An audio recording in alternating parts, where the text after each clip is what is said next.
Уважаеми скъпи приятели, гледах на живо протеста и честно казано ми става жал за всичките заблудени хора, които бяха там.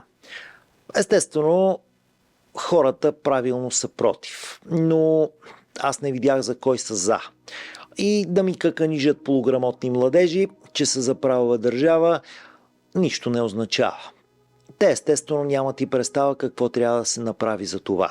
Това означава, че протестът, приятели, е напълно импотентен, колкото и масов да бе.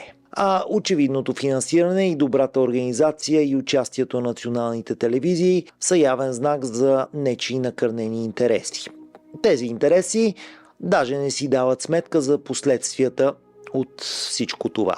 А последствията, естествено, както винаги, ще са противоположни на мътната визия за бъдещето на това зомби от Z поколение. И аз лично очаквах повече екшън, но шарлатаните закриха от свое име протеста.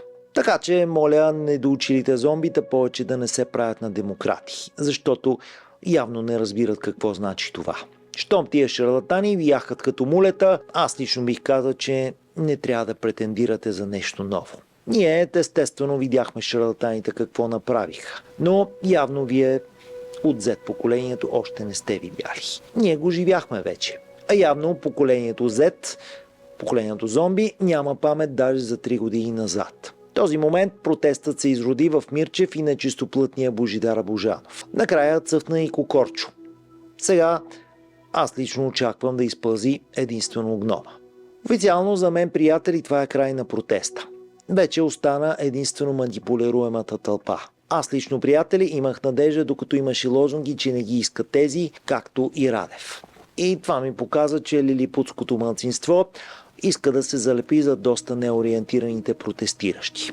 Този път протестът все още не е опорочен от вандали.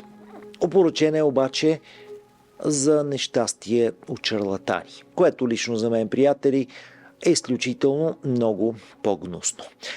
И за тези от вас, които не помнят 3 години, може би трябва да ви припомня протестите от 96-та и 97 година. Тогава те докараха ортака в ДСБ на генерал Гнома Иванчо Костов, който, спомняте си какво направи. Продаде страната ни за стотинки. Ако не искате това да се случи същото, следващия път мислете преди да ходите на протести. Да, тия са измамници и шарлатани. Но не мисля, че тези, които искат да ги заменят, са по-малко от тях. От мен за сега, приятели. До скоро. Чао!